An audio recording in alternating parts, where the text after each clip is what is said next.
మీరు తినే కొన్ని ఆహార పదార్థాల కారణంగా రకరకాల క్యాన్సర్ల బారిన పడే ప్రమాదం ఉంది. ప్రపంచ ఆరోగ్య సంస్థ WHO నిల్వ ఉన్న మాంసం తినడం వల్ల కోలోరెక్టల్ క్యాన్సర్ వచ్చే ప్రమాదం ఉందని స్పష్టం చేసింది. ఇక రెడ్ మీట్ తినడం వల్ల pancreatic cancer, colorectal cancers, prostate cancer, జీర్ణాశయ క్యాన్సర్, మూత్రాశయ మరియు రొమ్ము క్యాన్సర్ వచ్చే ప్రమాదం ఉన్నట్టు చాలా అధ్యయనాలు చెబుతున్నాయి.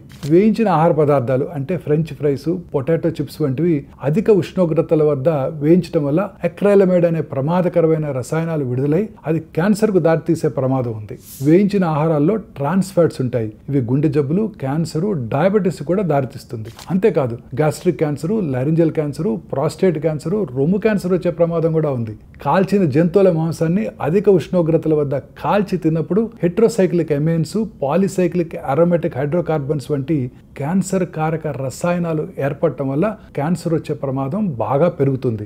ఫాస్ట్ ఫుడ్ ఎక్కువగా తినటం వల్ల అండాశయ, రొమ్ము క్యాన్సర్ సోకే ప్రమాదం కూడా ఎక్కువగా ఉంటుంది. వీటిలో క్యాలరీలు, కొవ్వు, చక్కెర, ఉప్పు అధికంగా ఉంటాయి. ఇవి బరువును పెంచడంతో పాటు క్యాన్సర్ కారకంగా కూడా మారతాయి. సో ఇలాంటి ఆహారాన్ని తినే ముందు బాగా ఆలోచించండి.